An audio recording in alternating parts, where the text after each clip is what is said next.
Okay, Aftershocks Tremors. Thanks everyone again for joining us on another episode as we discuss all things music business. And joining me today, man, we got a name and a voice that some of you out there might recognize from what's, in my opinion, the best new music podcast show that's out there. It's called the Doomed and Stone Show. And he's also the hard and heavy rock mayor of Sin City, Las Vegas, with his Vegas Rock Revolution. Got Mr. John Gist joining us with me on Tremors here. What's up, John? Thanks for coming on, man. How are you? What up? What up? It's Friday, so it's time to rock, man. Thanks a lot for having me on. Yeah, man, absolutely, dude. I'm really looking forward to talking to you, and especially, obviously, I was in Vegas just a week or so ago, and finally got my first experience checking out a Vegas Rock Revolution show, which was really cool, man. You put on a great show that night. Spirit Mother, couple of the local bands there from Las Vegas, man, cool stuff. So, I mean, Vegas Rock Revolution, before we get into it, I just want to, let me just bring this up here so everyone can see this beautiful logo, Vegas Rock Revolution there. Just talking about Las Vegas and rock and metal history, it's really traditionally not really a place that a lot of people, I guess, associate with good rock and metal, or, talking about from back in the, days. I mean, obviously more recently, we do see some good, some popular rock and metal coming out of there. Bands like Five Finger Death Punch and Fallen in Reverse. A lot of the newer bands, from the 2000s in that era. Imagine Dragons. Dragons, Killers. I was just going to say, those are the pop rock bands, obviously Slaughter from, that was the hair metal band, obviously from Vegas with Slaughter. Yeah. The drummer lives here. And so he's involved with different bands here or there. Yeah. This is where hair metal musicians go to retire. A lot of them. Yeah. There's no state taxes here. There you go. So just think about it. If you live in California and you live here, you immediately come over. If you come over here, you're immediately getting, for every 100,000, you're getting $6,000 to $10,000 back in your pocket, kind of thing. Mm-hmm. Yeah. So it's Vegas musically. There's actually two bands that have done pretty good thanks to being on Octane Radio, which is part of the Sirius XM thing, and that is Adelita's Way. Yes, okay, I heard of them. And then Otherwise. Matter of fact, a couple of the guys, actually a guy from Adelita's Way comes to my shows when he's in town quite a few times. I mean, when he's not on tour, he comes to shows even. He's a fan of other kinds of rock as well. Really? Oh, that's very cool. Okay. Yeah.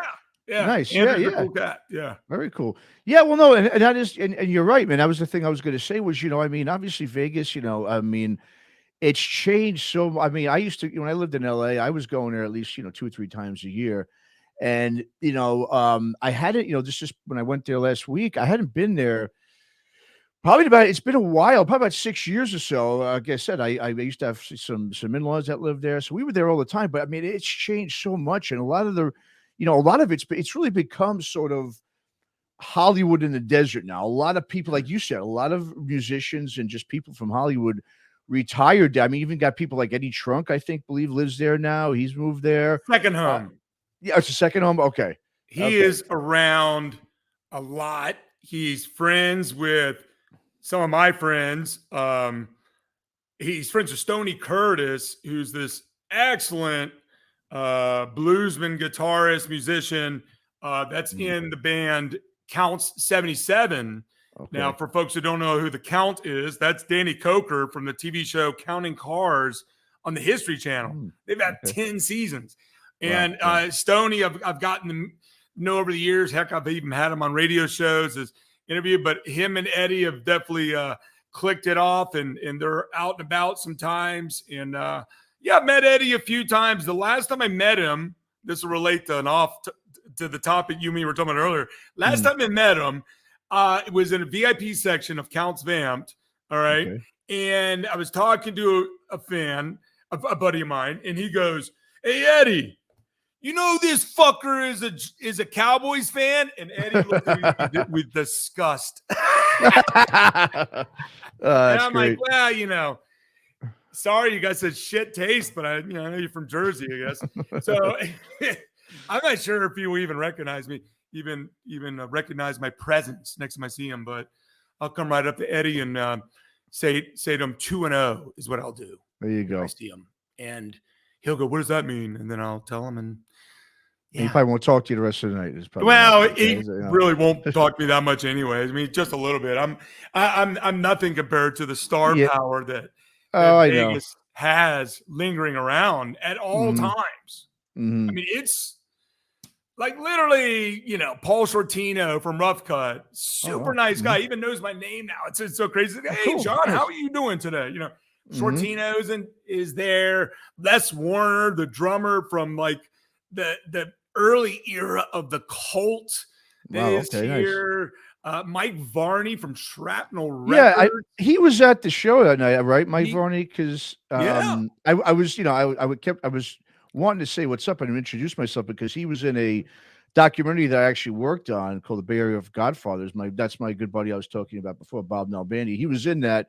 But every time I was going to go up to him, he was talking to someone. I got a little tipsy, and I was just like, "Yeah, you know what? I'll do it another time. I'm a little fucked up right now." So you should have let me know. He's a really good friend of mine. Okay, cool. He would have been blown away at the documentary Factoid.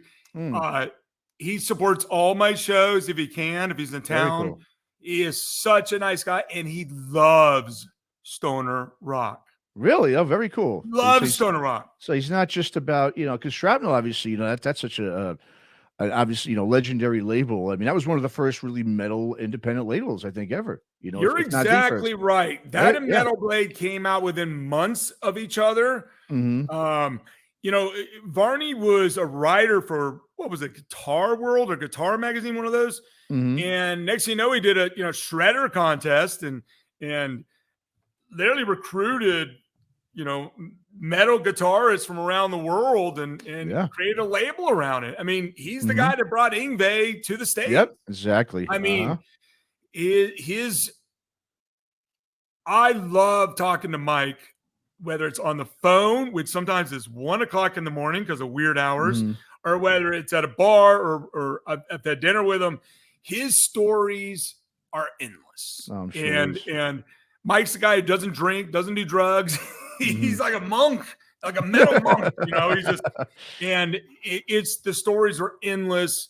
The perspective, seriously, someone should do a documentary about him or a movie. He's just such an fascinating character, and he's a good person. People swear by him. I mean, he's got a loyal crowd. Yeah, I mean, my buddy Bob Nalbany swears by him too. So yeah, I heard nothing but great things about him, man. And so I mean, so now it's interesting because Vegas now, obviously is starting to really, there's a lot of hard rock, metal, and stuff coming out of it now. Just now with your, starting up Vegas Rock Revolution, I remember, I think it was probably about, it's probably got to be about a good 5 years or so ago. And I think it was on that Caius World page on Facebook where I think it was even an article or video. And I remember it was about, Vegas Rock Revolution. It was about yourself and you starting this up. And I remember just, I think it was an article, whatever. I was reading it or watching it or something, being like, wow, this is fucking great, man. This is something that needs to be done. Someone's out there like yourself, just, wanting to just kind of bring a lot of, and like I said, it wasn't so much you were looking to get just old veteran bands to come through and play shows. You really were putting an emphasis on a lot of the new stuff because you were one of the ones that I've been saying for years that there's so much good music out there. We talk about this all the time on the show, me and my partner Chris, and there's so much good. I hate when people say, "Oh, there's just nothing new that's good out there." It's like bullshit. There's so much good shit. It's just that it's not being spoon-fed to people like it used to be, and then a lot of people just don't know how to get it and where to discover new music from. But you were one of the first ones that were doing this, and I remember just kind of following it and following the page. And I've been seeing you, obviously. Now here it is. Now 5 or 6 years later, you're still doing this. I mean, just talk a little bit about why you started Vegas Rock Revolution, and just really why you as a guy from Virginia, from the East Coast that now lives in Vegas, that you decided that you wanted to put this together at this point in your life at that time. Well, I'll tell you, life is full of journeys and massive challenges. And my life took an interesting turn twice in the span of like 12 years. Okay. First off, after being single for a zillion years, like living the single man life, many times not even having a, a girlfriend, but still enjoying the single life. Mhm. When living in Orlando, Florida, I met a woman and got married. Okay. But I ended up getting a job in Vegas in the middle of all that. So Okay. I got a job in Vegas over a big marketing department. My previous world, I ran, marketing departments with budgets between 40 million to 100 and something million Oh, wow. dollars. I know that sounds crazy for a rock and roll stoner, animal like me, but Mhm. I guess I'm blessed with having that duality. But so I moved to Vegas, and then soon after she came over and we got married and all that shit. Lived out in the suburbs, making 6-digit plus, and all that stuff. But I've always been a rock and roll guy. Always supported. Always been a guy who listens to music and shares it, and Mhm. listens to music, not just what's fed. And so, long story short, within a year's time, I left my job after 5.5 years and like 3 award-winning years where I was, flown to a trip and all this stuff, Mhm. and got divorced all within a year. Um, I mean, life really threw some curveballs at me at that point in time, Mhm. and so I immediately tried to go out there and get a job. Later on, well, not immediately, but a little bit later on, and I couldn't. No one would hire me, and I have a resume that's Mm. thick. I couldn't even get hired for entry level jobs in different industries, and that was like for me. Well, first off, it's a sign of the times. I probably don't check all the boxes, and probably a little intimidating. So you're probably With resume. overqualified with some of that stuff, right? Yeah, Yeah. yeah, and they, of course, they started stereotyping what someone like me with a resume like me would do, Mhm. and I was like, holy fuck. Luckily, you save money in this life. And so I started going out to bars, to meet women, but I was Mhm. by myself. I'm kind of a part of a wolf pack usually, where I got a crew of guys, Mhm. Sure. not just the one creepy guy that starts talking. And Mhm. I hated it, honestly. I Mhm. hated it. I wasn't meeting women that way, and I felt uncomfortable. And Mhm. so I switched gears and said, I'm just going to start going to rock and roll shows. That's what Mhm. I'm going to do for nightlife. And maybe I'll meet some people then. And Mhm. that's how it switched. Okay. I had already was a Caius fan since when Caius came out in Okay. Monster Magnet and COC. And so when I got introduced to stoner rock and doom and psych a little more early 2010s on Amazon Music. Literally, I'd buy a CD or something. Then they would say Mhm. others to suggest. And that's when I ran into Rival Sons, Okay. which at the time was not the Rival Sons they are now as far as popularity. Mhm. I ran into Sasquatch, Freedom Hawk, and Gozu. Those are ones that really stuck in Okay. my head. And I'm like, holy shit. The real rock and roll that I want to hear is actually out there. It's Mhm. just not being played on the radio. It's not being played on Octane Radio, which had some glimmers of hope early on. Mhm. And then, now has created their own brand of music, really. Yes. Yeah, you're right. Their own Mhm. heavy rock brand that's Modern metal exceptionally stuff. Yeah. overproduced. Like Absolutely. Mhm. it's, and so I started going to some stoner rock shows when they were coming in town, and I saw Spirit Caravan, which of course Okay. features Wino I know. Mhm. and now departed Dave Sherman, Mhm. and and Elder and Moss Generator. Okay. Nice. Now that's one hell of a lineup. Sure. And I was probably in that room with about 20 people. And I Mhm. was like, God, I don't know if anyone even knew about the show. You know what I Mhm. mean? And Mhm. that was a common theme I noticed is no one knew about shows in Vegas. Like venues suck when it comes to letting people know about stuff. Mhm. And on Facebook in particular is a place that people can discover, about shows and music if they do the right things as a consumer, following the right stuff. Mhm. I was just blown away. There was no ads. There was not even postings to groups saying, "Hey, tomorrow night, venues just don't have time to do it anymore. And there's probably not enough money to warrant hiring someone to do it either. That's True. how bad off rock and roll can be. And so that's when a bulb in my head popped up, and I was like, huh. And I talked to a couple people I knew. I'm like, I'm kind of thinking about doing shows. How hard could it be? Hell, I could barely do anything. I probably did better than what these people are doing. And so at some point in time, I did it. And my first show was with House of Broken Promises, which features Arthur C. and Mike Cancino, both of UNITA fame as well. And they played my first show.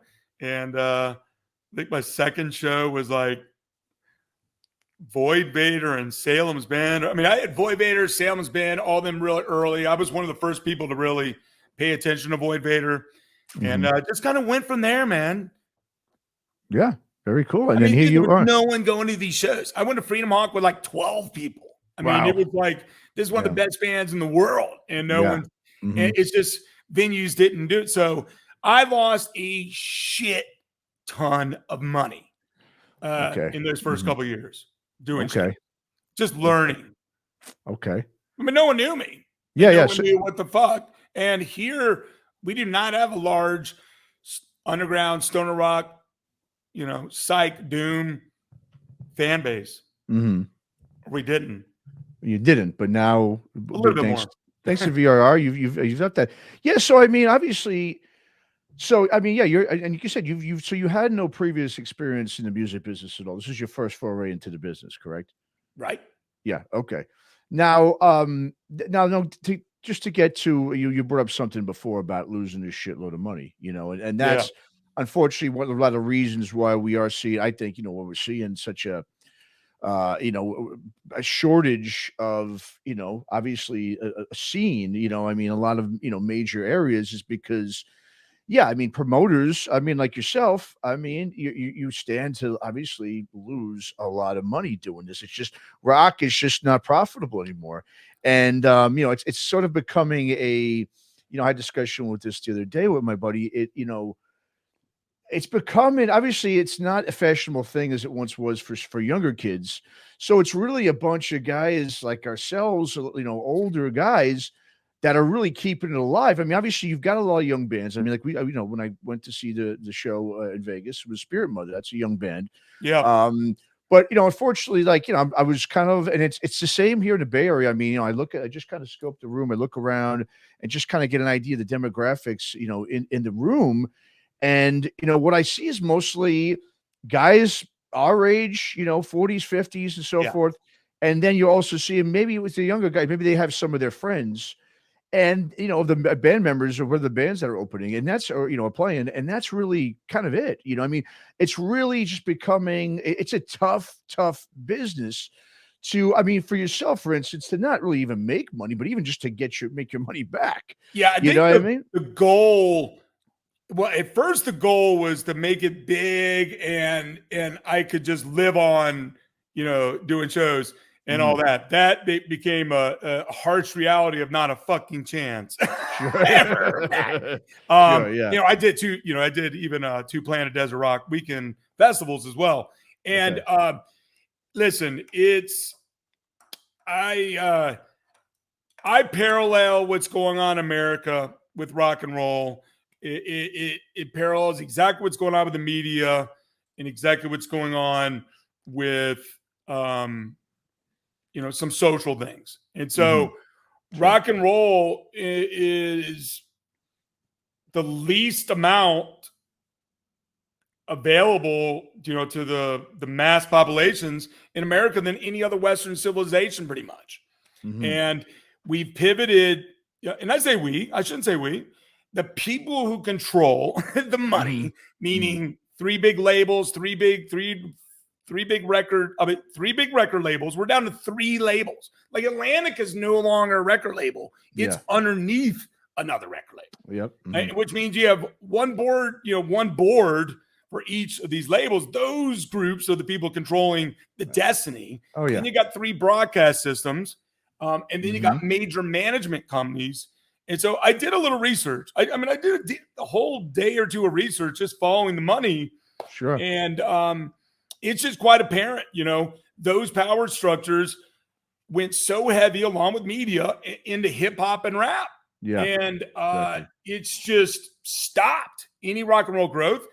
In addition to hip hop and rap, country Yep. elevated itself way more with the electric guitar and things like that. They have good looking guys. We all have to admit that. And they write songs with stories, which is what rock and roll, part of rock and roll has been about.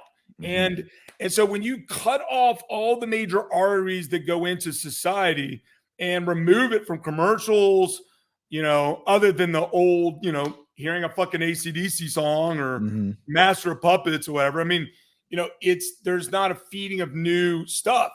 And some people are like, well, maybe there's just not that many good musicians anymore in America or something. And I'm like, what the fuck is wrong with you? Like, I mean, maybe the kids just aren't into it anymore. The kids don't know what it is. That's exactly it. Yeah. I do my own test, and I take an Uber. I don't drink and drive, and I do like to drink, and I like to drive, but not together. So I take an Uber back and forth to shows every weekend, and I do my own social experiment with them. And I say, hey, I'm going to a rock and roll show. You know what rock and roll is? Most of them are like, oh, yeah, And I'm talking all walks of life. Doesn't matter whether it's a Cuban guy or whether it's an Asian girl, whether it's an old black guy or it's a middle-aged, white dude. I'm bringing it to them. And I'm saying like, hey, listen, I really want to get fired up for the show. Can I put my music on there? I'll play you some rock and roll. And probably about 70% of the time I get it on there. Okay. And I'll maybe ask them a couple questions beforehand on their knowledge of rock and roll. And I'm telling you right now, man, no one knows what rock and roll is. But everyone's favorite answer nowadays, this is a politically correct virtue signal answer. And I'm sorry if anyone's offended by virtue signal, but for me, it's a definition thing of sorts. Yeah. People will say, oh, I listen to a little everything. That is the stock answer. I know. And I'm like, by the way, you're not special. Because everyone says that. Everyone. That means, honestly, I'm going to be special. And I'm going to tell you that I only listen to rock and roll and some metal. I mean, and I'll listen to Motown and disco because I'm a child of the 70s. Things like that. But I'm not going to sit there and tell you I listen to everything so that you think, oh, I'm cool and I'm open-minded and I'm not racist and all this. That's stupid. We have musical preferences. That's the way life goes. And listen, man, I blow some of these people away with the music I play for them. And they can't believe there's music like this even out. Lately, I've been playing Villagers of Iona Nina City for some folks that, of certain communities. I'll play that. And I'll play this song, Millennium Blues, which starts out with a very reggae kind of vibe to it. Okay. And man, it just draws them in. And by the 3-minute mark, when all things, it's like a flame just lights and the thing in rock and roll just fucking rips. They feel it. And I think I tell people rock and roll has to be felt. And so a lot of times I have to tell them that, like, hey, man, can we turn the radio up a little bit? Because you have to feel rock and roll. It's not background noise. This isn't background music on which you're going to start moving around and dancing. You have to feel it. And when I do that, the acoustics and the addition, and when I draw attention to the different instruments, different parts of a song, all at once, it kind of unlocks the brain a little bit because now it's not just a bunch of noise, which to some, that's their stereotype. It's rock is noise, it just sounds like a bunch of screaming and most of my stuff, I'm a clean vocal guy. I like clean vocals, but screaming guitars, well, rock and roll has a bad stereotype in America. That's plain right now. It really does. Well, the thing is too is interesting. When I was in Vegas, I was staying at the Paris Hotel, and that night I got home. Night I saw that show, I got home. I got back to the hotel, I should say, And I was like, I'm going to have one more beer before I go up to the room, and I'm just going to kind of chill out in the casino a little bit and just kind of walk around. And I remember going to Vegas, and I remember just, there used to be a lot of live bands, on, Yeah. these little lounges, whatever it was. There was live bands that played cover tunes and just played stuff from the 80s or whatever it must be. And I didn't see any of that. In fact, what I saw was, in the front of the big baccarat area was DJs. Were these young kids up there? It's probably about three of them, just in front of turntables. Huh. And I don't even know what they were really doing. It wasn't like they were really putting on like a live event. It was like they were just spinning, I guess songs or Yeah. and you could just see just such the change, like you were saying. I mean, Yeah. And you're not DJ getting. music, Mm, no doubt. yeah. But DJ music, listen, DJ music didn't start in America. No, it didn't. It's It European. started Yeah. in Europe, and Europe Mhm. still literally we can have bands like Freedom Hawk. I told you, I went to a show, and it was a weeknight, but it was like 20 people. Mhm. Freedom Hawk played in Europe. They played in front of 200 people. Yeah. And it Mhm. does not have to be a big city.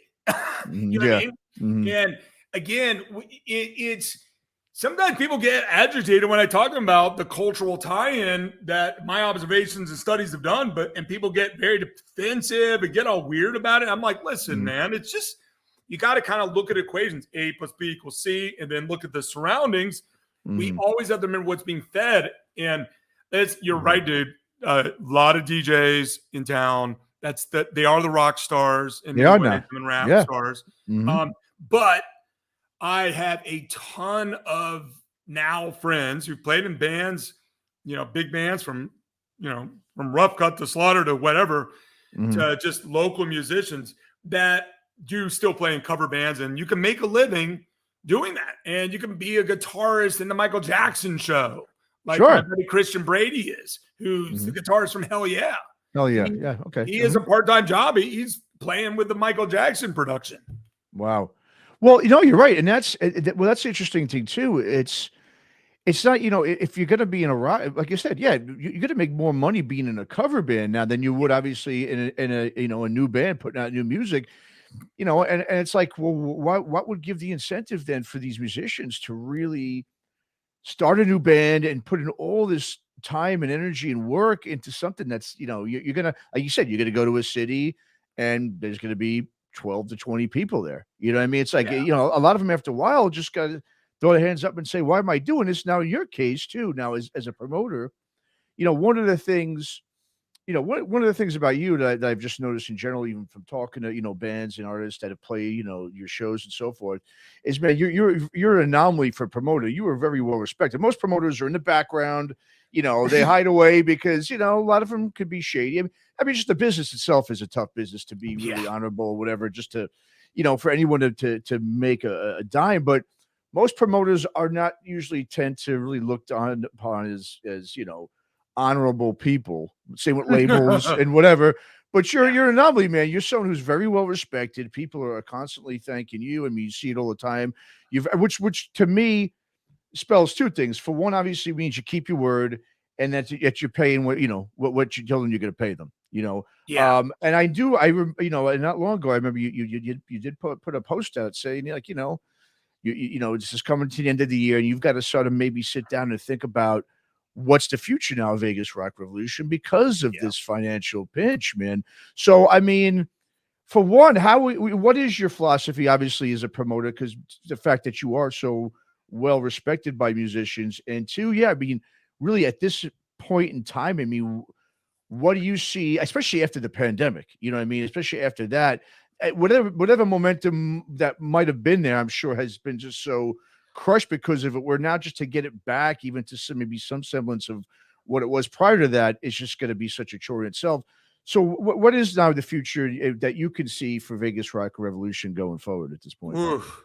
Well, I tell you a quick history about this year. So Mhm. obviously last year and even the year before, other than the first couple months, there's been no shows. Mhm. When I reconvened with Vamped, which I am very fortunate to be pretty much the only promoter that works with them, and that's on occasion, even at that. I mean, this is Mhm. anyone who goes to Counts Vamped will recognize it's one of the top rock venues you can ever go to. I mean, Mhm. everything is such high quality. And so when I talked to Corey Coker about it, she goes, I think I got a different model that we're going to have to do. And she is not a person who is versed on any of this music. I mean, she's way more of a classic rock, 80s, you know, that scene. She's even now getting to know the 90s, and then she's like, holy shit, you know, everyone said how bad it was, and now I'm listening to it, I'm like, I like Soundgarden and Alice in Chains. You know what I mean? But at the time she was team metal, because metal went all in on expansion of audience, which meant it went for the women. And so that's where hair metal got so big. And that's where dudes like me who were, you know, seniors in high school heading out to college were like, and going to college, we're like, fuck this. This enough of this. Too much makeup, too much bullshit. The music's pussy-ish. You know, the days of when Dio and Priest and Maiden and Metallica and Queensryche and that was Doc gone. and, you know, I'm lucky enough to live that. So when we re-engaged, me and her, about it, she goes, but you're going to be the one who has to do the show, the whole thing, meaning you're the one that's got to pay the bands and everything else. I'm like, oh shit. So I'm like, all right. And I'll tell you what, it gave me a lesson, because when I did shows with them, there was only a small, tiny marketing budget. I mean, I'm talking like $10 to $20 in ads, which really gives you a very small amount of reach. Sure. And just folks that don't know, you know, I've been doing Facebook ads now for 5-6 years, and I've owned my experience and gotten better and better at it. I'm a believer in it to some extent. I am a believer in it. Because what happened was, dude, I put the money in towards the ads. I developed different campaigns involving each of the bands at times, because I curate a show based on if I think the bands are good. Like I've said no a million times. Now there's some shows I've had where it involves locals or you know, an add-on to a touring, you know, group that I sometimes have to grin and bear it. But most of them it's put together. And so my first show of the year was like Nebula, Formula 400, Sonolith, which is a local doom band that definitely has been a great one to work with. They're an instrumental band. And then, God, I hate to say it. Maybe, and I think Laser Beam. And dude, I you know, I spent probably $150 in advertising, and we actually made money that night. Wow. Okay. I actually bonused bands. Wow. Okay. Because the goal isn't for me to like sit there and make a living off this. It's just to break even and help. You know, I make my money on some other stuff involving marketing and advertising for bands, not the shows itself. And so I actually had winners the 5 out of the first 6 and didn't have less than 90 people at a show. Wow. That's really good. So the year started off real good, but I'll tell you what, sadly, man, these last 3 shows destroyed me. Oh, really? And so one of them wasn't even really a rock show. It was like a dark wave show. Okay. Yeah. So you put that I took a chance on, and that failed. And the Spirit Mother show, I mean, I think we had 60 people buy tickets. It was a weekday show. Yeah, that was a good for a weekday show. It's pretty good. Good show. Yeah. But financially, it was probably just a little under break even. Okay. The venues don't, you know, they don't even help with anything, honestly, other than they provide you the venue, you know? Sure. And most of the time. Now, at Vamped, they do. They even give hospitality to the bands, which I, in turn, you know, talked to Soul Belly and got them to help a little bit with that. But, you know, and Vamped supplies a door girl or door person and, you know, a bunch of stuff like that. So Vamp's been the best to work with, but the other ones, they don't always get it. And they just think, oh, that's what promoters do. And, but yeah, and so like these shows I did, the venues, they probably did pretty good those nights because they sold some booze. Sure. I took a big loss. Well, I mean, I was going to say, dude, well, you know, I was talked about this on an episode I did recently with my partner, Chris, and I was mentioning, you know, the show, and I was saying how, you know, I mean, dude, you charge $10. I mean, I don't know where you can go anymore to see anything or do anything for $10. You know, and I was like, great. And of course, like I was saying, well, then, yeah, I spent a lot of my money then on the booze, and like you said, you know, there's other things, but you know, but that is the thing. It's like your philosophy really, you could just tell it's not about you making money, man. It's all about giving back to the scene because I don't know anywhere, and it's not like Vegas is in, you know, it's not like you're in the middle of you know Iowa or something, dude. I mean, it's a big city, and Yeah. for anything that costs $10 for entertainment, I mean, that's just unheard of. So So, yeah. Go yeah, ahead. well, Matt, I'm sorry to cut you off. No, So go. Please do. the thing with that is this: as a 12-year native of Vegas, Mhm. a lot of people in the quote unquote scene are entitled to getting a lot of free shit, Got it. myself Okay. included. Okay. Mhm. I mean, I've been to shows for free by someone had extra tickets, and there's this other thing where you could do like last minute seats and you get two, you know, and if you're part of this group, you get them for free if you want. Okay. And so, you know, I bumped it up to 10 and 15 this year, 15 at the door, 10 in advance for most of the shows because everything's gone up. It's inflation. The Mhm. bands, I want to pay the bands Mhm. something. And so I've done guarantees on almost every single band I've ever done Okay. show. Wow. I do now.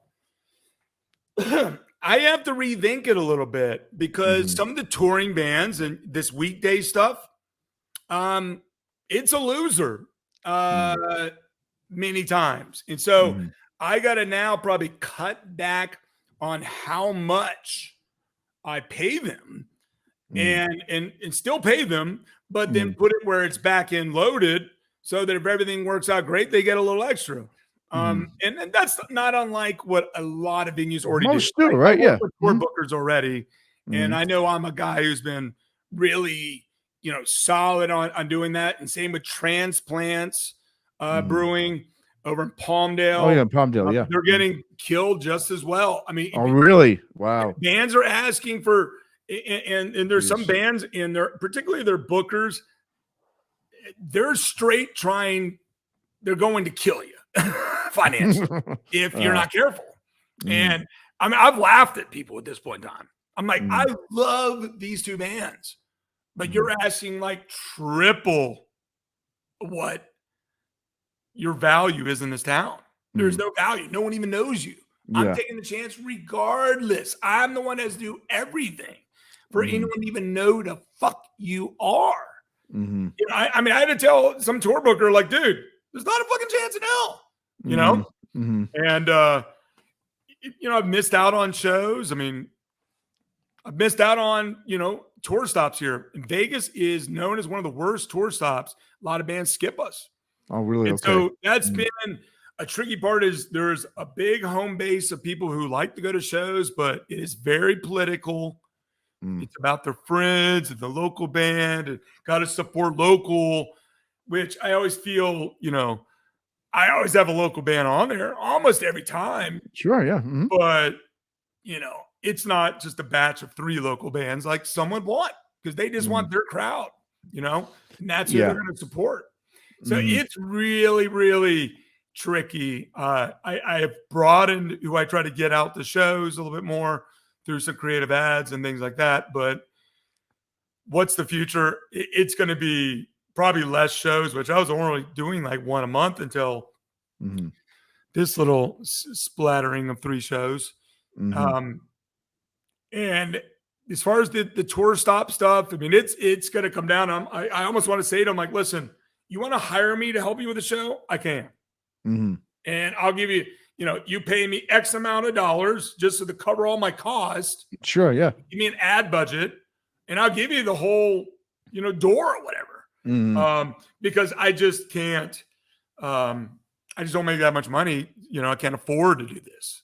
Sure. Yeah. So, you know, I got my next show is John Garcia from Yeah, Connie. yeah. He Saw rarely that. plays, That's and that awesome. show is going to be. I've already had very strong ticket sales, and most of it's from outside of Vegas Well, because that's mhm. going to be the key. That is the key. You know, Yeah. it's yeah, you're right. It's really the key is getting people to come from out of town because for one, they're gonna spend the money. because it's like a vacation. That's the greatest thing about Yeah. Vegas. I mean, I got married in Vegas, but for that reason, alone was that my wife was from Hawaii, her family's from there, mine's from the Mhm. East Coast of New York. Shit, where out here in San Francisco, everything's too expensive. I'm like, well, you know what? If we do it in Vegas, everyone will come because they can make a trip Yep. out of it. It's not Yeah. just for the show; they can make a whole weekend out of it. And so, but it's the same thing, like you said, with shows. I mean, and that and you just brought up something which is interesting about the bands, the local bands, how they really just want to keep it with their scene, and they don't really want any outsiders kind of coming in. Well, I've been saying this for a little bit. I do think there's some value in having to keep things more local these days, just because how rock is in general. You know what I mean? Like you said, you're not going to get. I mean, I think what you did was perfect. You got like the show I went to. You brought in Spirit Mother, a band from California, and then you got two other bands that were local. And if you're going to draw, I would think on a weekday, especially, unless it's really a big band coming in from out of town that people know or familiar with already. The only way that you're probably going to draw somewhat of a crowd locally is, if you get some of those local bands to come. A band like Spirit Mother, who not a lot of people know about, it's okay, they heard about this band, but they're not that familiar with it. Well, are they going to give up their weekday and come out and Right. show up to work hungover and shit the next day? Probably not. And so there it is finding, I guess, that balance really, right, of Yeah. local as well as outside to kind of like, obviously, a show like John Garcia, like you said, because he doesn't play much, you're gonna, and he's such a legend. Absolutely, you should have no problem drawing, bands. But like I said, for other bands that maybe don't have that kind of cachet and aren't that established Yeah. and artists, it's got to be such a difficult, for you to balance that, Well, you know. there's a finite amount of bands that I consider pretty good in Vegas Mhm. that I could match up with for any of these kind of shows. And Mhm. so I've worked with a ton, and I was like pretty much an assistant talent buyer for a while at Vamped. So I Okay. was like helping her even set up shows. So I mean, I know a ton of the local bands, and there's barely any that are an exact fit with Stoner Doom or Psych at all. Mm.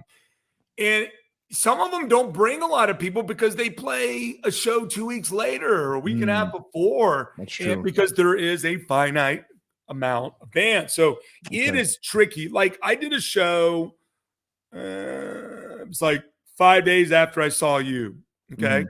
with 3 really good bands. High Tone Son of a Bitch, Yeah. um, which most people do not know, but when you look at their history, you're like, whoa, and what they just did, this live album, Absolutely. the Hallowed Halls with, on Ripple. And they toured with Phantom Hound, which is a small baby band that I've been into since the beginning, and they'll tell you Yeah, they're that. from over here, right? Oakland, I believe, right? Yeah. Yeah. Yes, yes, Mhm. both bands are Bay Area bands. Yep. And so, it was a weekday show. And I matched them up with a very good local band that no doubt brought people called Von Bolt, Okay. who I gave their first show to ever. And I Oh, put them wow. on with a band that was popular in the 2000s called Earshot. Oh, yeah, I And remember them. and but Sure. I still Mhm. lost a shit ton of money. I mean, they brought half the crowd, but there was only 30 people there Mm. that bought.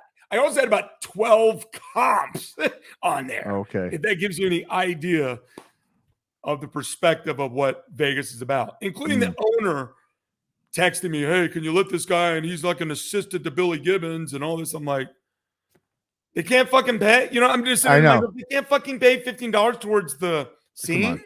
Exactly. I mean, Mhm. it's the entitlement Entitlement. factor really fucks things up financially. And that's where maybe the venues need to step up a little bit and Mhm. say, maybe we give you some bar share because if we're Mm. going to do that. Mhm. And so, but dude, I lost my ass on that show. And all 3 brands brought it. I have great video, or Mhm. I had great video of all of them until my phone took a shit. Now it's not on my phone, but at least I got it on Facebook, right? Sure, yeah. And it's just really, really difficult. Mhm. I love actually doing the shows. When I do a show at Vamped, the comfort zone and how I'm able to do it and be by myself before the show and watch sound check. I love the loading in, the sound check, and Mhm. all of us, hug in and hey, great to meet you. I love that whole process. I'm a big collaborator. And then sometimes I'll slink off to a little booth and VIP, and I'll start working social media, to make sure I'm tying up loose ends, so maybe I can get a few more people in.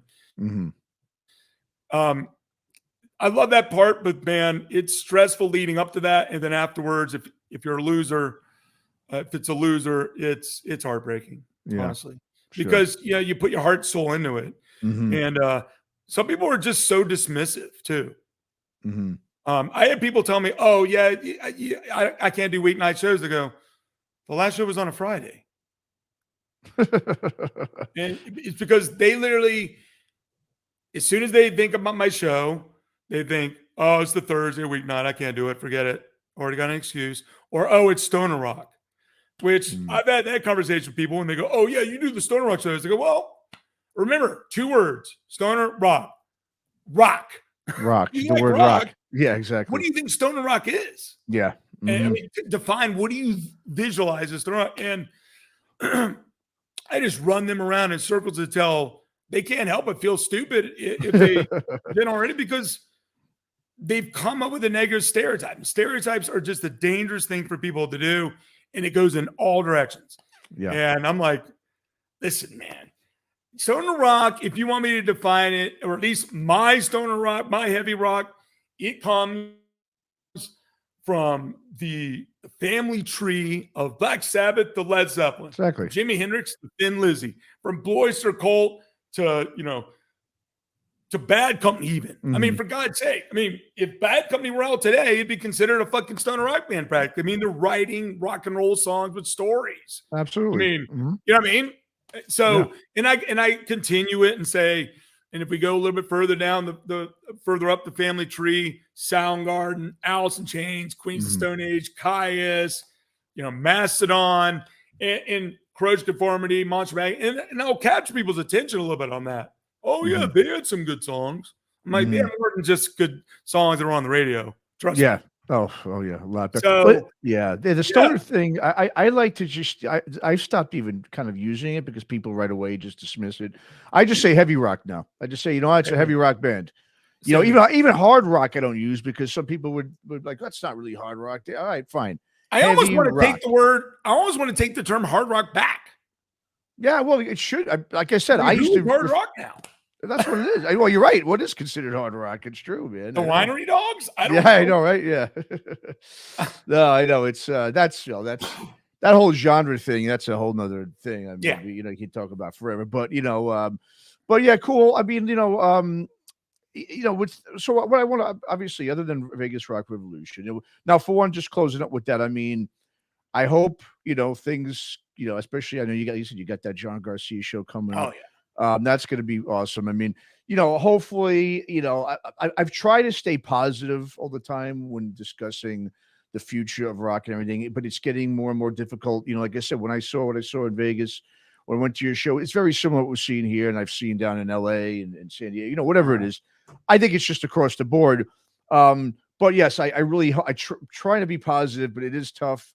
Just looking at everything and just starting to think like, rock's becoming more of like the new classical music, where it's like, younger kids aren't picking up a drum, a bass, and a guitar anymore and getting together and writing songs. They're getting a turntable and they're doing it individually. Or people who are playing, the younger kids who are playing music, they're just doing YouTube videos and they're getting hits like that where you're doing TikTok videos. And so it's just destroying, whatever. But it is great seeing you doing what you're doing to keep, at least that spirit alive. There are a lot of younger bands still doing it. It's almost like, my buddy was saying the other day, they're living their parents' dreams now because, there's not a lot of people who are really going out and do, and on a weekday and just saving their money to go see shows and buy a t-shirt and music and all that stuff, I've had this year at least 3 shows that were on Thursday nights that 90 to 100 That's great, man. People. That's fantastic. That's awesome. And sometimes if you build it, they will come, and it just has to hit the right things. This Garcia show, I curated that bad boy. I'm friends with Reese T from Desert Fest, and he's also the guitarist from the band Steak. And we had done a show a while back, talking about Desert Fest on the Doomed and Stone show, and we were offline and I kind of mentioned about Garcia and we just kind of joked around a little bit. And next thing you know, when I booked Garcia and I had the date, I go, hey, I got this, by the way, in case you do want to pop over to the States. Mm-hmm. A day or two later, he's like, you know what, mate? We're going to come on over. And I was like, cool. And Steak, for folks here to listen, if you haven't heard the band Steak, their new album this year, this will be on many people's charts as one of the top albums of the year. It's an exceptionally produced album. It is different than the previous stuff, and I love the previous stuff, but they transitioned in such a way that it's just unique. And so I'm excited to have Steak coming all the way from England as part of this show. They even collaborated with John Garcia on a song. Yeah, I remember that. Pisser. Yeah. The song Pisser. And they toured together in Europe. And then I brought in Formula 400, which is a good old kicking, rip and groove band with a kind of COC meets Thin Lizzy meets Leonard Skinner kind of vibe to them. That I've been working with and developing them here in Vegas. They played twice this year. They have fans in Vegas now, just like I did with Void Vader. Just kept bringing them into town.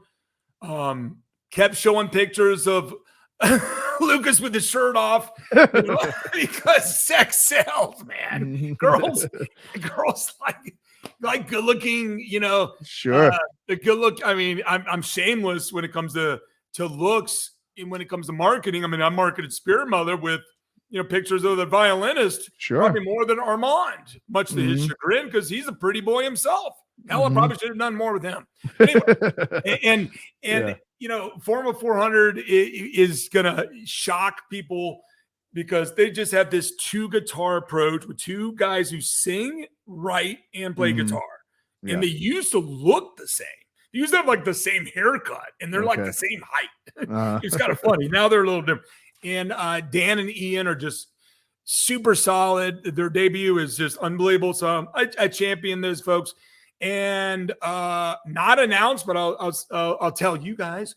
And then the local act will be a band called Mojave Sun, fronted by Mariah Baldwin. She has really evolved her voice and how she sings. She used to do like cover bands with, kind of heavier, punkier kind of stuff with higher pitch things. And now she's found where her voice is, and she sings with a more bluesy-ish, soulful kind of thing. And wow, she's got a great guitarist, songwriter that she works with, Blake. And man, the band, I've seen them twice, and I'm like, God, they're the ones that need to open up. And they have a home crowd too. She does a great job of promoting women rock. She's got her own Desert Honeypot, she calls it. It's a series featuring female artists, and she's been a friend of mine. She cuts my hair too, which is just a strange small world we're in. And so I'm really excited to have them as part of it as well. Nice. And it's the sales have been good. Listen, I got a VIP experience where people can show up. Okay, they're entitled to coming in for the actual sound check. Now, for some people, are like, what the fuck is sound check? I mean, John Garcia's sound check, last time I was at John Garcia's sound check at Vamped, he played 7 straight songs, including 6 covers. Wow. Damn. It was like a rehearsal. That's freaking awesome. The bands were loading in. Wow. And everyone just stopped, put their things down, and watched. Because there's 20 of us watching John Garcia live. Yeah. Singing. And like his heart out. He's just one of the best, man. And we have a poster that'll be created for the show, just for the show. He's going to sign it. We'll probably have a little time where it's a come up and sign, quick chat. So kind of some neat perks. VIP, just sold another couple today, and I'm only going to be able to sell a certain amount of them. And I hope that the VIP experience, thanks to John, will help us at least break even on the show. It's that kind of aspect. And again, we've had sales from Canada, and I've been advertising this thing countrywide and then sporadically in Canada. And so I had a guy the other day buy 9 tickets that lived here. And I'm like, whoa, that's nice. A big move. So that's huge. Yeah. Yeah. I mean, there's still, 2 months to go. And I haven't even hit the local market at all. So, wow. Okay. So I got people from, they're in the the ad as far as United States, but it's hitting people from Texas and Florida and Colorado, and I got someone coming down from Wyoming. Fantastic. That's great, Because man. John Garcia does not play Doesn't play up live there. in America. He Barely very plays rarely. live at all. Very rarely. I mean, he played Desert Fest last year. He played a show in Palm Springs. Palm Springs, yeah. You know, for a philanthropy kind of situation. That's pretty much it. Yeah, he never. I mean, last time I seen him play lucky. was last time I seen him play even up here was when he was doing Vistacino, and that was that was a great freaking what an experience that was, Lucky man. you. Just You got to see that. got to see that with Mike Dean on bass too and everything. It was a special. That was a special show, very special, man. And it was great. He was sitting there right at the booth selling merch. It's just like, whoa, is that really him there selling his own merch? He was talking to everybody, man. He was just such a nice guy, man. Yeah, that was a great experience. So yeah, anybody who's if you're gonna be in Vegas or if you want to go to Vegas, this is the time to do it. So go ahead and January 20th. And get this, Matt. I looked and on Southwest Airlines, which of course has no luggage fees, and I picked out I jotted down 20 something cities, just bigger cities, and had a column for under 300 and under 400. And or maybe it was under 400, then just over 400. And most of the cities you can get here for a round trip for that. Wow. Round trip. Wow. And January's not, hotel rates and all that. The Sahara is right down the street from Counts Vamped. And it's a famous, casino that's been kind of redone. And Stratosphere, they're all 12 minutes away. And they're not expensive. This isn't, I'm not trying to tell people to go stay at the fucking Wynn or Venetian or anything. And there is a small chance, Matt, that maybe I do a night too. Really? Wow. I'll tell you what, when I started Vegas Rock Revolution after meeting Arthur, one of my goals was to meet and do shows with all the Caius members. Okay. And Arthur did an intro to me to John, and John and I are friends ever since. I've done multiple shows with Nick Oliveri and hung out with Nick.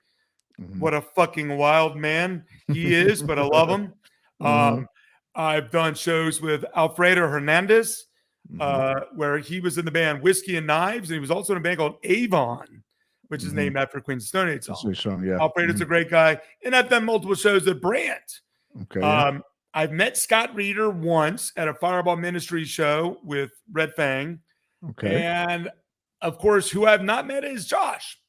I feel destined to meet Josh and Dave Grohl, if I'll be honest with you. Okay. I think those are two guys that are important to, at some point in time, they're the kind of guys that can get things over the edge that this music will be accepted more. And both have been advocates of it. Josh a little bit, he's a little snooty now. And rockstar guy now. So yeah, absolutely. But hey, I'll tell you what, there's a project I'm working on that we'll just say I got approval indirectly from Josh. Really? Okay. All right. Very good. Well, that means you're one step closer then to making that happen. Looks like. So anyways, it's going to be a great weekend. Awesome. I mean, the tickets are like $30, but if you want to do VIP, it's like 60, but you got a poster with it and that's phenomenal. Memories of a lifetime. So I did a night with John Garcia at Hard Rock Casino. Okay. And where I brought in guitarists, all his ex-guitarists but Josh. And they all played a song with him on there. And we did a VIP experience. And people come up to me to this day thanking me for that. Nice. Well, and that's it's about memories. I was going to say, even if you're not making money or even losing money, I'm sure for someone like yourself, having people tell you that, that makes you feel good right there that you're doing something right just by people's memories, like you said. That's what this is all about. It's about the memories and building relationships and friendships. So totally. Yeah, man. Well, let's I also definitely want to before we want to wrap this up, just a couple other things I wanted to do here. Obviously, you now also do, and I'm going to bring this up. You work through Ripple. I know you've been helping them do some of these splits with some of these bands. I know you've got this one I'm going to bring up now that just came out recently, Captain Caravan Kaiser, the Scandinavian split. Here, Turn to Stone chapter. So talk about the Turn to Stone series now with Ripple, how you came about, connecting with them and doing these splits with these bands. You know, especially this is a great one, and people need to check out both of these. Look at bands. that artwork. Yeah, fantastic. Love it. Yeah, that was a concept of one of the guys in, I think, Kaiser, and then he just sent it off to the artist in Mango Beard. And geez, this album is I'm really proud of. How I got involved with the splits is I got to know Todd semi early on. I mean, I had to work my ass off just for people to even know who I was, and I was, posting a lot of songs in different groups, and then I formed my own Vegas Rock Revolution, hard and heavy, or heavy and hard. I always forget which it's called even, and on Facebook. And me and Todd met at Psycho Vegas, and then I also went down to the South by Southwest Texas show that he did, which involved Steak, which I met and partied with, and a lot of other good bands. And so me and him just kind of developed a relationship, and I asked him how I could ever, get involved, or could I get involved, or would be interested in, working with someone. I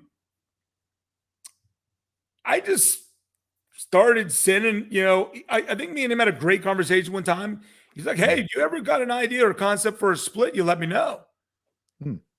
And next thing you know, I gave him 3 within like a month or 2. Oh, wow. Okay. So in no particular order. So, the first one was released early this year, and that was Saturna and Electric Monolith, which is 2 Spanish bands. Spanish, yeah. Saturna actually came over as part of the Planet Desert Rock weekend that I did, where I brought in 8 European bands of somewhat relatively unknown. All of them made it, no problem. Really? And that's great, man. Saturna was one of them. And I think Saturna is literally the kind of band that should be on the radio. Like, they just write really good rock and roll songs. Yeah, very solid. They're very solid. Yeah, I mean, this split that they did, a little bit lighter than usual for them. So started with that one. Then we had the Australian one where I brought in Dune Eater and Planet of the Apes. Oh, yeah, that's right. Massive fan of Planet of the Apes since their debut album. I've worked with JC in that crowd before. Really big fan. I kind of look at that as a desert split where you get the Queens of the Stone Age style desert with Planet of the Apes, and Dune Eater kind of gives you that Caius meets Fu Manchu style. Okay. And Dune Eater's debut album, guys, it is smoking. Like, it is fucking so good. And Melbourne, Australia has quite a scene. So that album has gotten rave reviews. And then Kaiser and Captain Caravan, which is a Scandinavian matchup here. Captain Caravan from Norway, Kaiser from Finland. Both those bands came over for Planet Desert Rock as well. Oh, wow. And I'm loyal. I'm loyal to bands. That's what it seems like. Family usually. Once you're in the VRR loop, you're always part of it. And I just checked in, and, a lot of stuff had to happen in between concept and doing it. So I kind of, I obviously curated it. And then in many ways, I kind of, was the go-between and the link between Ripple and the bands. And it was on the email chains together, and basically it was A&R. And so, yeah, I mean, I brought the band Germ, which is formerly Jeremy Irons in the Wrecking Ball, but it brought them the Ripple, set the whole thing up. Very cool. I got Tidal Wave just announced, which is a younger Swedish band that so most of these bands are all now international bands, it seems like, right? These are mostly bands outside of the States that you're bringing in for Ripple. Okay. Yeah. Well, I mean, right, because Germ's from UK, right? Music wise, it's just a bigger world out there in Europe versus here when it comes to choices. We'll say there are some American bands that I have floated in that direction, but things just haven't quite worked out. But I've worked since day one with Voivod and Salem's Bend. I mean, they're literally 2 of the first bands that ever did shows with me. And we still do shows to this day. So I have a Ripple connection even with American ones. Is I'm usually a guy that they can depend on to do a show here in town. Mm-hmm. But there's another band coming in from Norway that will be announced soon as well that I brought over. And I got another split concept out there that I think is going to be badass, and Todd does too.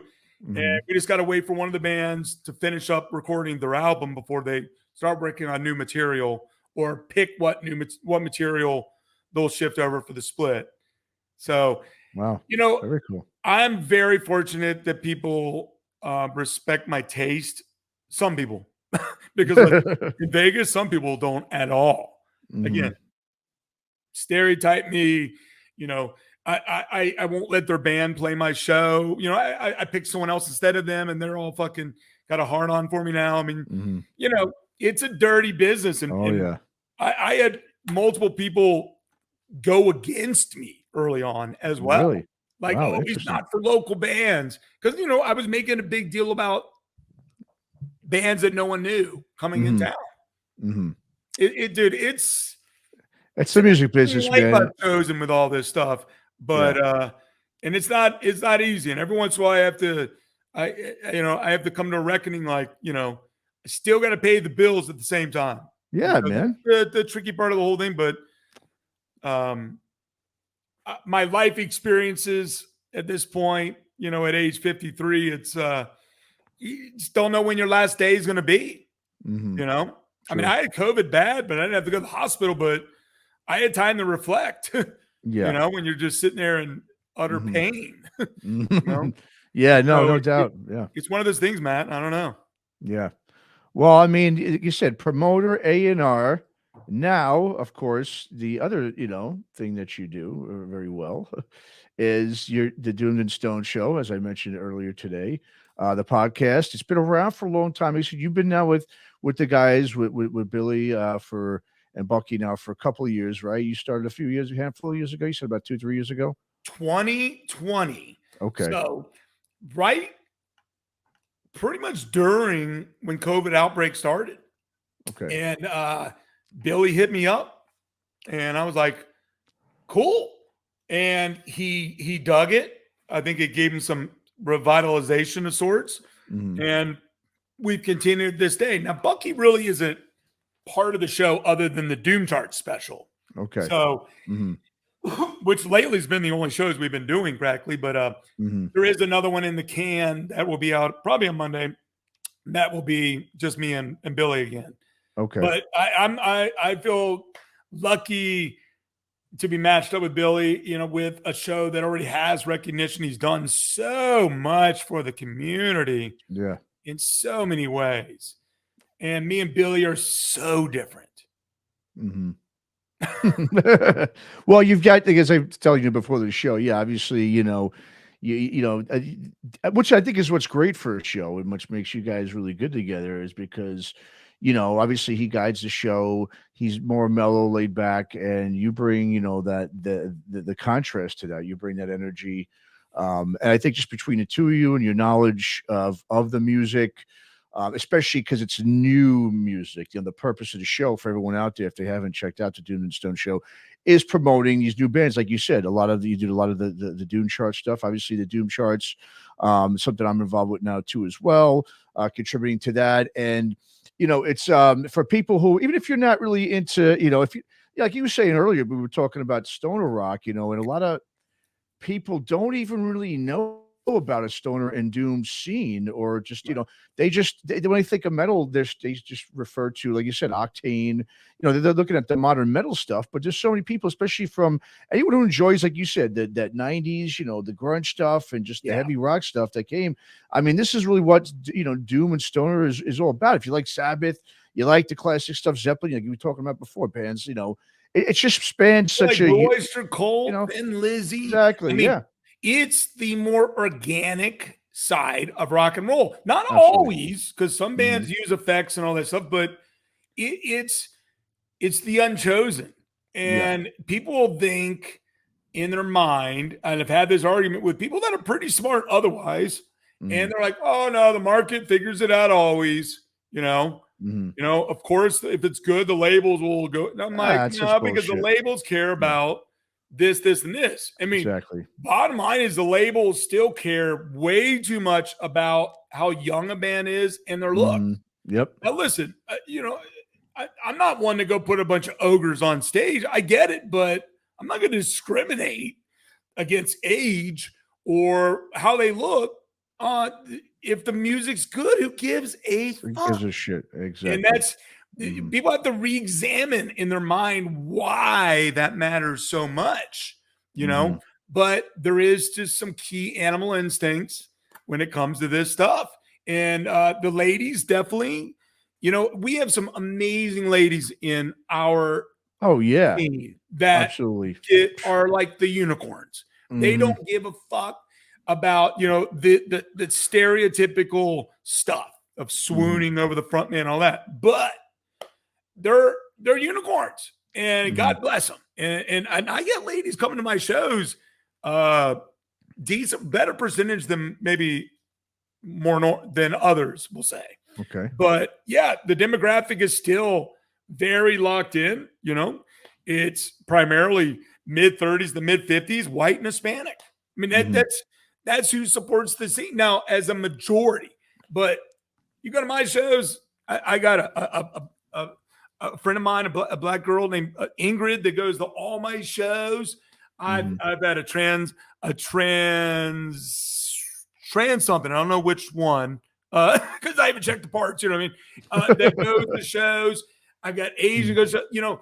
But when you look at the bulk statistics, particularly out here in the West, it's Hispanic and white. Just It is. love the support, Mhm. and it's part of a culture within rock and roll. But for me, everyone should be open to listening to this kind of music because it goes.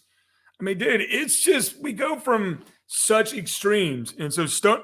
And on that show that we do, Doomstone, there's Mhm. metal on that show. Oh, yeah. Oh, yeah. There's Mhm. metal on that show. Yeah. There's just regular hard rock on that show. I mean, we've had Crowbot on there and you know things like that. And Billy and I curate different stuff. So when Billy presents, those are the songs that he picked. When Sure. I present, those are the songs I picked. Mhm. And almost inevitably, the last set that he does will be a little heavier at the Mhm. end of the night. Okay. And will also be a little more stoned.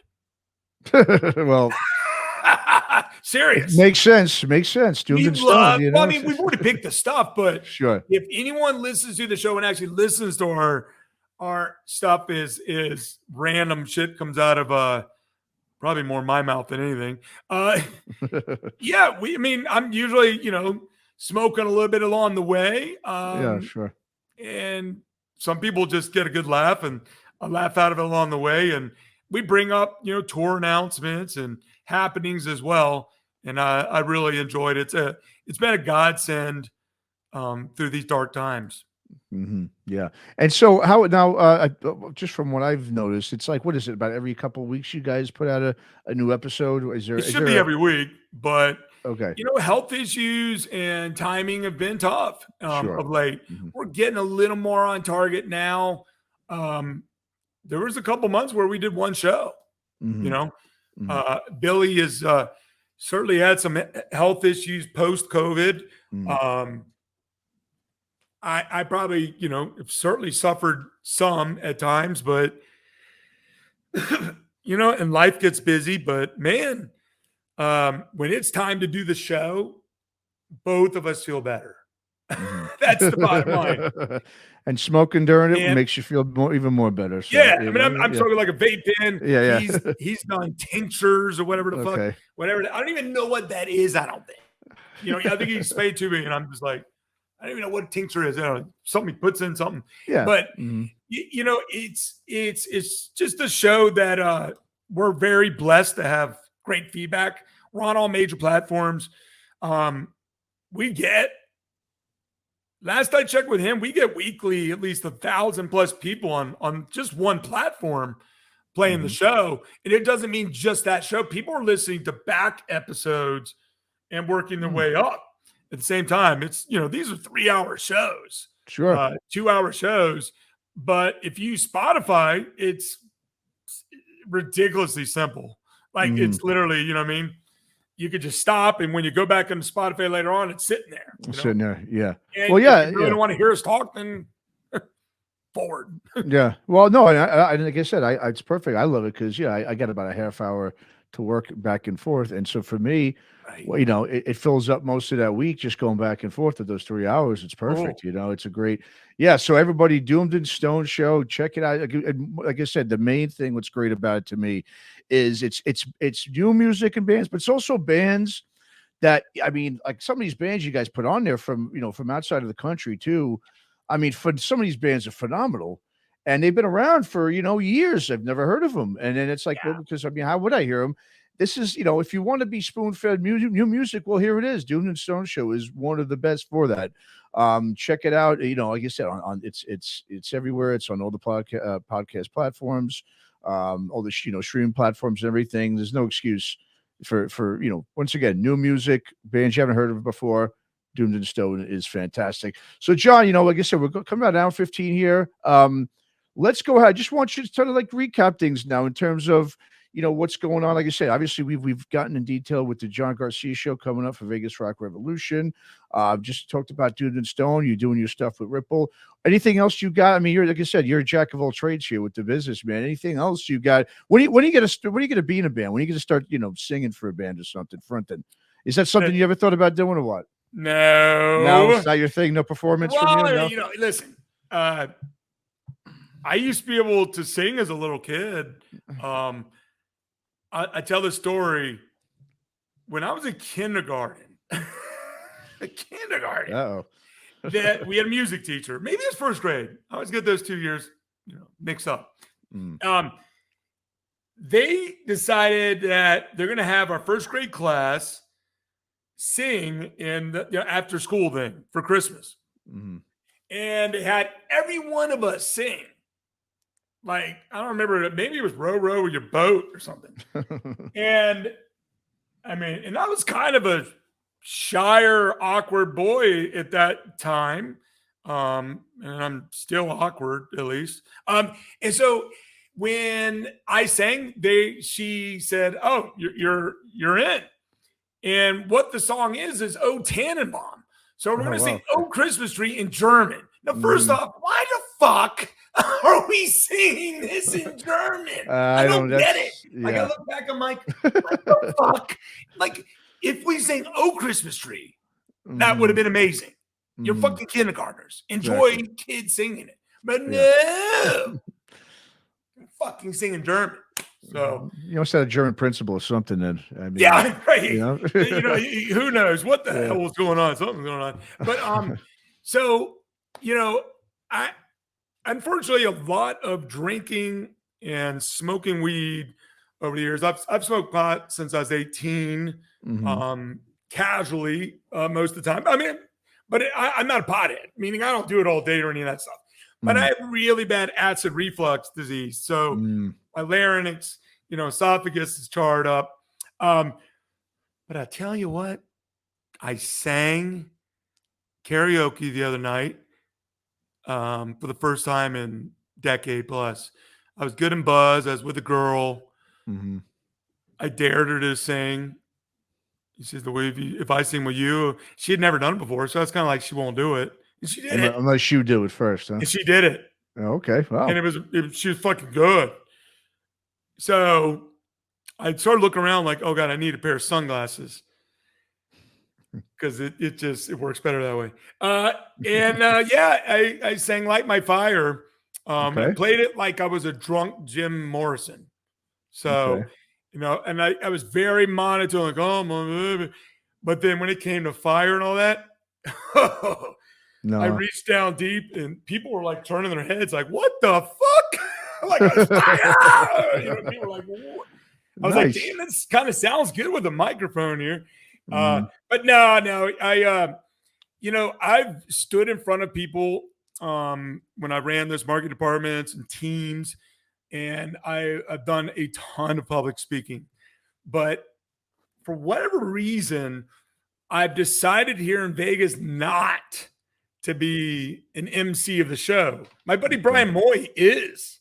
Okay. He literally, and he's a guy who also helps the stoner rock scene and psych scene more even. And he gets up and MCs the show, which I think is neat, but it maybe hurts the flow a little bit for me. Gotcha. And I really care about the production of a show. One thing I love that you sent me was you sent me a message after you met me and you're on your way home and you go, I was out waiting for my ride. And then once I hear Greenleaf in the background, and I'm like, this is so cool. And that's, I hammer home to the venues that I need to control the music that night. I want it to be themed. I want it to make sense. I don't want hip hop or rap or the Guess Who to pop on there. I want music of the peer group. I want music that makes sense. You're not going to go to a rap club and hear Wofat. Yeah, exactly. So why are we playing that and disrespecting the rock community so much? I get so mad when venues don't give any shit about it. Yeah. And it's just like, why are we disrespecting? Oh, it's a big deal. No one cares. I'm like, yeah, they do. Why are we not caring?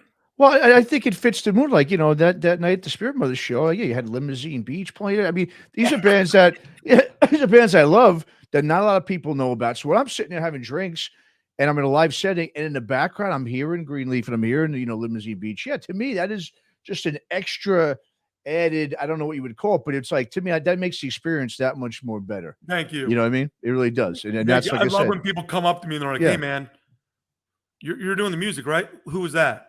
I love it. Loved it, right? It's a sign that someone's paying attention, and it's a massive uphill battle. I mean, I've always said the goal is to be one of the players to help get this scene expanded. And so what you asked me earlier, what do I do? What else? I mean, I work with individual bands on marketing campaigns. Right. Okay. And a lot of it I use Facebook ads, and I use one of their music videos, and I only work with bands that I think have an upside. Meaning that if it's played in front of enough people, they go, hey, that's cool. And I've worked with probably 30 bands that way. Okay. And I'll tell you what, man, when this just goes out to Facebook to people, you know, of different targets, the comments you see are amazing. People are like, I had no idea there's music like this being made anymore. Formula 400 every day practically gets a comment on a video that I have running. I mean, every day. And Sons of Arrakis or Ericus, whatever, the you know, from the Duke. Canadian, right? That's actually who I'll be talking to after this. Fred from up there in Montreal. Man, they're an amazing man. Yeah, absolutely everyone is gravitating to them. I started with them with virtually nothing. I actually linked them up with Ripple, but the timing was bad, and Sons pulled out and said, "We'll get back to it." So that's another band, and me and Fred worked together, and no one knows this music, and when they hear this stuff and they take a chance and they click on the ad to hear it, it equals more fans because people are like, "Holy shit."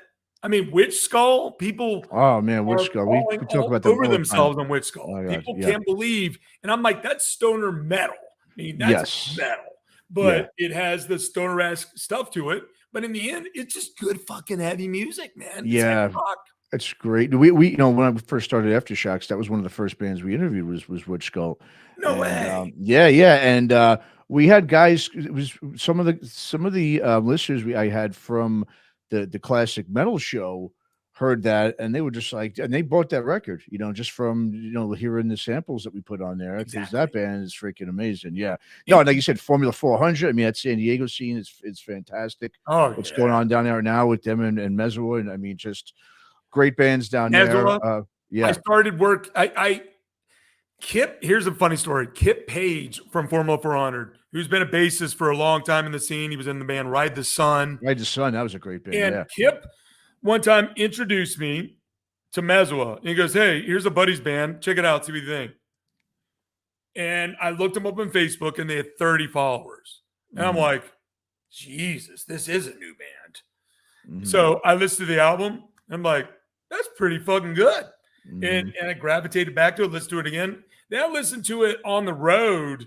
I used to love driving from here to SoCal, to San Diego or LA or whatever. And the music and the desert scapes is just amazing. Perfect. And I listened to Mesua, and it was just me in the desert and Mesua. You know what I mean? Nice. And I'm like, God, this music is amazing. In the lyrics, I go, this feels autobiographical. And when I met Nacho Maldonado, who's pretty much is Mesua, he goes, oh yeah, for certain. I'm like, wow, this is good. And I've been a believer in them since, and helped him along the way. I mean, he's, like many bands nowadays that put great music, it's not their primary job. Sure, of course not. Yeah, they can't. So he's a busy mofo, man. But they just put out a great new album. And San Diego, listen. I mean, listen, I Radio Moscow. I've had multiple shows. Sacramonte. Yep. Monarch. Which obviously Earthless. Like the Monarch, that's the psychedelic one. There's a few Monarchs. Psychedelic with like almost like Allman Brother kind of vibe at times. Yeah. I mean, San Diego is the heavy psych capital of our country. Absolutely. I agree. I think just a little bit over Austin, even though I love Black Angels and a few of those. Just San Diego's thick with it.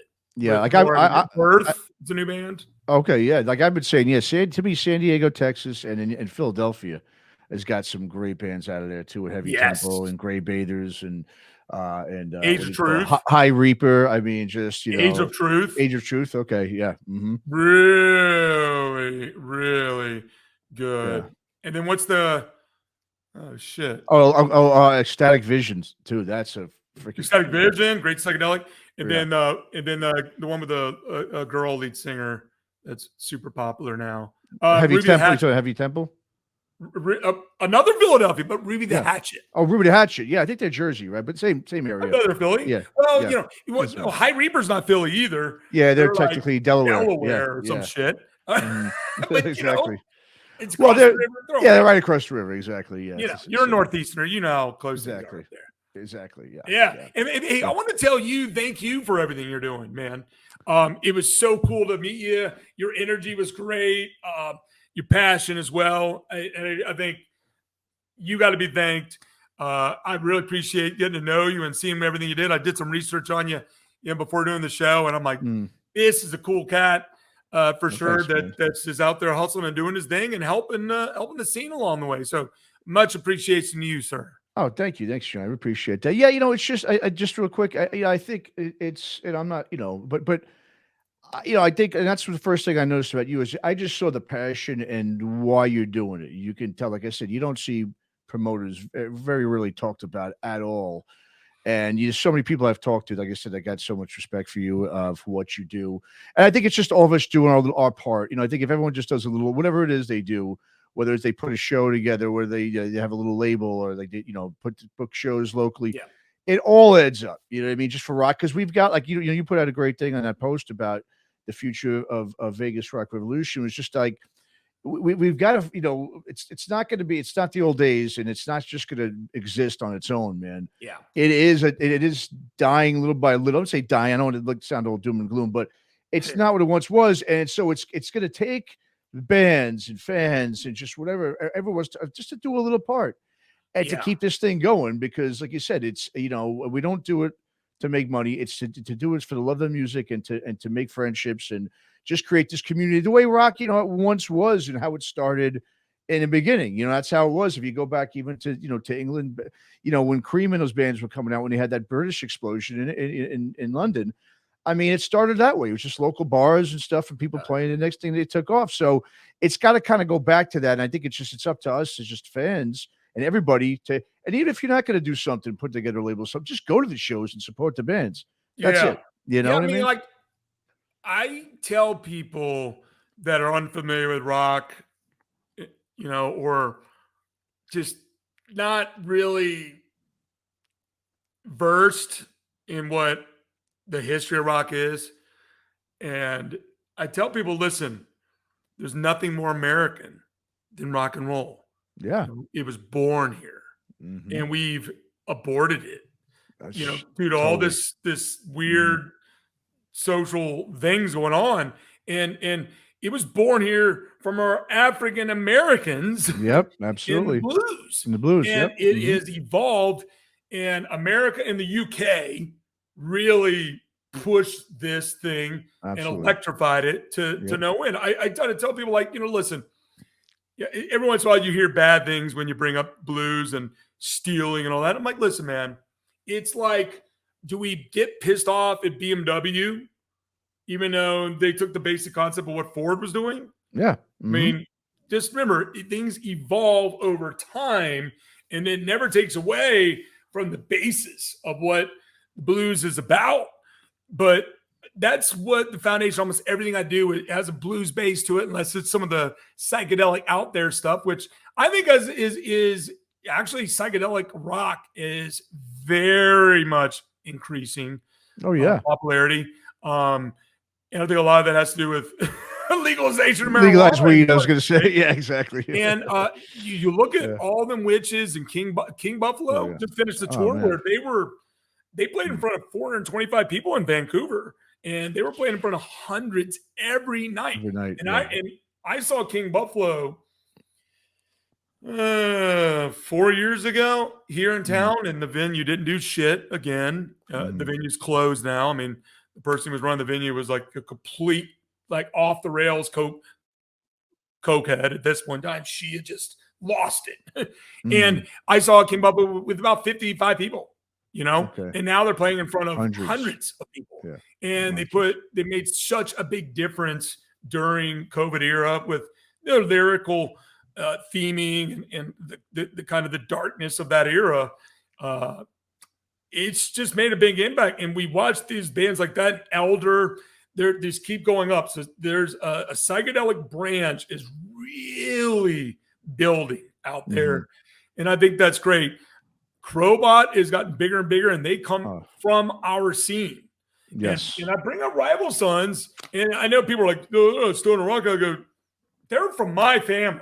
I mean, if you Mhm. want to, I mean, they're sure to fuck not from the new metal brand, No, no, not at right? all. Like, if you look at Yeah. Octane, everything comes from almost a new metal family tree. Yes, absolutely. And that's Mhm. comes with that is the production and ridiculousness that I'll never be able to play live without a Mhm. lot of backing tracks and theatrics. And Rival Sons, Crowbot. At one time, Scorpion Child was Oh, really they were looking like an amazing. up-and-comer. Yeah. They are coming back, by the Oh, way. they are? Oh, rich. Oh, I didn't Yeah. know that. Oh, Okay. yeah. Yeah, yeah. Aaron's an amazing singer. So Oh, phenomenal, man. he's Yeah. got, and so, they're, hell, I even have to say Greta Van Fleet and Dirty Honey. As much as people want to disparage them, they're from our roots. Mhm. And I love people Dirty get Honey. angry that Yeah. Greta, got the big break, but they're young and they They're obviously brothers. hustled and did things. I mean, Yeah. Rival Sons is the one that deserved probably the attention, but Yeah. they're not a bunch of 20-something-year-old kids. Well, yeah, they're brothers, and they have the story. That's the thing, in music business, they always love bands that they Yeah, could sell. They could sell Greta Van Fleet because these guys are yeah. brothers, and they were, like you said, teens, 20-year-old kids. Where, like you said, Rival Sons don't necessarily have that story to market. You know what I mean? So that's Mhm. the reason why Greta Van Fleet, I think, is the bigger name. But I want you. I mean, we talk about like Dirty Honey. I love Dirty Honey. I think they're a great band. I've interviewed Mark before. He's a great dude. Just all that stuff. I'm with you. I mean, that to me, it's like you said, it all comes from the roots of the blues, and that's what I love about anything that's just rock and coming from blues and that Right. angle.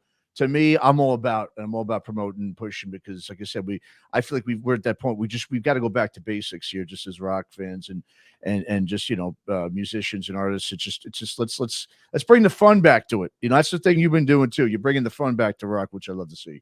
I think that it has to be part of it. I think that the emotion and the groove. I think if you look back at Black Sabbath, which I'll say to this minute is the absolute most important band that's ever been created, and that's because what they did was not all the same. Period. End of sentence. and the swing that they had with War on drums and Geezer on bass, it literally, if you're not moving around a little bit to their songs other than fucking Iron Man and Paranoid, because you're probably just like ready to go to the bathroom. The other ones, I mean, Fairies Wear Boots and all these other songs, it has a groove. Absolutely. And people like to least move. I can't dance worth a shit. I'm one of the absolute most embarrassing dancers ever. I'm right with you. But I'll rock. I'll rock. And when I'm in that car, an Uber car with whoever it is next to me, you know, that's driving, I'll play Pressure and Time by Rebel Sons all the time. And they'll see me moving out there. You know, I'm like, I go, this white boy can't dance, but I can rock and roll. I can feel this. Yeah. That is dancing. Like, oh, that's your dancing, right? Yeah, exactly. I don't care what. I only had one guy intimidate me the whole time I've ever tried to take over the stereo. And he just looked mean. So yeah, I decided he looked mean and big. Not worth it. He had hip hop playing very loud, and I'm like, maybe pass on that one. Yeah, I just started talking to him instead. Yeah. He really wasn't even enjoying that. But most of the time, I mean, one time I got picked up in a Hello Kitty car. It fucking was themed like Hello Kitty. Wow. It had even lights and had videos and all that. And I ended up taking that shit over from her. She did not like the music. Yeah. All right. Yeah, I know. But what I didn't like is when I got dropped off at the venue, people were going, who's getting out of the clown car? And it was me. That's great. They're like, oh, nice car. I go, yeah, right? Like, it's crazy. She's like, thank God he's leaving. You know, and I even played something that wasn't even heavy for her. I mean, you know, it's an adventure. We try to make life, you know, we have to make life interesting and fun for ourselves and fight being apathetic and lazy and stuck on the couch. I fight it myself on many things. And that's where getting out and breaking up the midweek monotony by hitting a show. I mean, I set up shows where the first band plays at 8:30.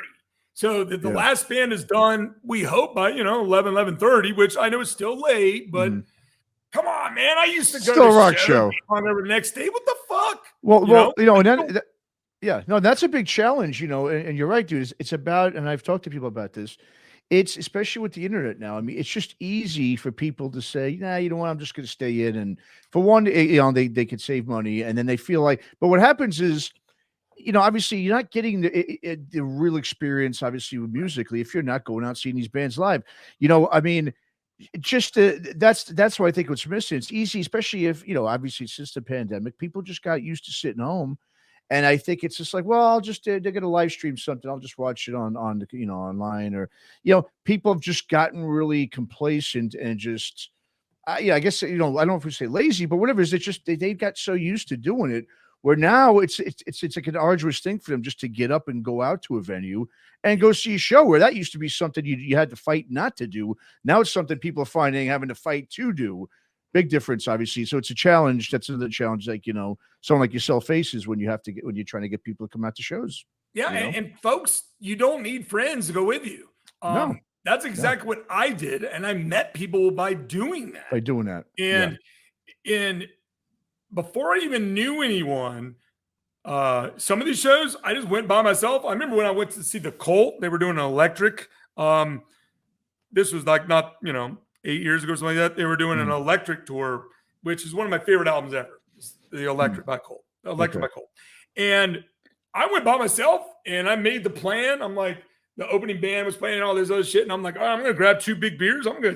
After everyone leaves, I'm getting on the rail right here. And Billy Duffy played in front of me the whole time. Nice. And I just fucking going off. I don't care. Don't want to think I'm fucking a lunatic. I'm having a good time. I'm not going to know that person. Or maybe I will, but I don't give a fuck what people think of me. Yeah. And when I'm at music, it's me and the musicians. It's me and the music. It's not fucking, oh God, I wonder if people are looking at me. At this point in time, I just don't give a fuck anymore. You know what? Why do I care? What? Exactly. When someone's gonna be like, oh man, that guy's must be crazy, getting all wild. And someone else probably say to him, he's into the music. Exactly. What's wrong with that? Yep. So people just need to break out of the shell and know that live music can make a difference in your life. And if you have to drink a little less during the weeknights or not drink at all, you get over it. Exactly. You know, if you smoke some weed, a little puff before the show or in between in Vegas, hell, you can walk outside with a vape pen or I mean, it's all over the place. Oh yeah, you can literally smoke. Yeah. I mean, it's legal here, but you know, you're not allowed to smoke it in public. But sure, our cops and security are more concerned about people getting stabbed. Exactly. Than people getting shot smoking or away, you know, getting not high. fucking weed. Exactly. Same with the airlines. You know what I mean? So I don't know, man. To your fans, just get out and support and check things out. It'll probably make your life even a little more interesting along the way, and just be careful to balance things out. You know, absolutely. The music's there. The music is there more than ever. More than ever. I agree, man. It's there. There's no excuse. It might not be, you're not going to put it on the radio and hear it anymore like you used to. There's no MTV like there once was, but instead you've got the internet where you can find this shit all over the place. But it's not going to be spoon fed to you like it used to be. But it's there. And if you want spoon fed to you, you got the Doomed and Stone show. You've got things like that where you can find it. So John, you know, just go ahead and let people know then how to, you know, to keep up with you, your events with Vegas Rock Revolution, Dude Stone. Just go throw out all the plugs, you know, before we wrap this up. I know there's a lot of them, but go ahead. First off, listen to the Doomed and Stone show. Some be prepared for some talk about each band and song along the way, and descriptors before the song happens. And if you don't want to listen to us, listen to the music. That's the way I put it that way. There's a way to do that just as well. We take great pride in what we curate. I have bands hit me up all the time to play songs. It's nice, but if I don't think it's as good as the other stuff that I'm thinking and liking, and I'm not going to do it. I'm not bought and paid for it, you know? Yeah. So, and Billy, you know, he provides some excellent doom. He plays some of the same stuff I do at times as well. He's definitely more on the doomed side. I tell him jokingly, this show is made for us. You're the one that's always doomed, and I'm the one that's always stoned. But at the end, he's actually doomed and stoned. And so there's just something there for everyone with the Doomed and Stone show. So hope you check it out sometime. And as far as VRR, listen, I have a website that I've never done anything with. And so at some point, that's one of the things I got to get off the couch with and do. And I have to figure out some monetization things so that I can pay my bills along the way, you know, for the efforts and work. So at some point in time, I'll put some things together that will provide that opportunity. Good chance I am putting together probably a Bandcamp compilation of bands that have worked with me in the past. Very cool. I did one already with Ripple that did very well. I set up one that had all the bands that have ever done a show with me. Oh, wow. Ripple. That's really It was cool. like 15 bands at the time. I've added some since, obviously. Maybe it's 18. So that's out there. But I am going to create a new one with bands that have worked with me in some form or fashion, either done a show or brought me on to help them with some of their marketing and all that. I have a playlist that'll be coming out here. Hell, it might even be coming out here later today, or if not, maybe early next week. That highlights mainly 2022 new music with some 2021 in there as well. It's very finely curated. I'm still going to be adding some things. I always get bands hitting me up like, hey, man, could I be on it? I did a playlist that got, I think it was almost 700 likes and follows a number of years ago, which was like just super cool. So, you know, playlists are a big importance. Following that, that can help the bands who then they will get more followers. And the more followers they get, the better chance they got of getting booked as well. And that's a big thing that people don't realize what Spotify is. Bookers, venues, that is absolutely something they look at, is how many Spotify listeners you got. they could even break it down by market and things like that as well. So, Oh, okay. There'll be some things going on with the webpage, hopefully at some point in time. Maybe I'll send a little email over to the guy to set it up and say, hey, can you add this and add this real quick along the way? And if you're, ever interested in coming to Vegas and you like this kind of music, keep an eye out, because most of the shows I'll try to keep the Fridays, and that's what the John Garcia show is, where he'll probably be playing an hour and a half plus set with, predominant amount of Bikayas with some of the other stuff from his last album, which was my album of the year, solo album. So that's great, yeah. And Steak may not even play another show in America, just comes over and plays that, maybe one other show. And it's a good time to be had, and there'll probably be there'll be a second day. And I don't even want to tease the crazy concepts in my head right now of what that second day could involve. And I'll make that ticket, 30 or less as well. Fantastic. Yeah. All right, man. Well, there it is, Mr. John. Follow me on Facebook. Follow me on Facebook, Vegas Rock Revolution. Has a main page, and then I have a group page as well for Vegas Rock Revolution. That's where music is consistently put in there. I have members who curate music there as well. And a lot of those music and everything that's put on the page, I have to give the okay first. So that way we don't have spam and all this other crap. Sure. Going on right now. There's a fun spam thing right now where they're like, Pierce Brosnan is dead. We miss Pierce Brosnan.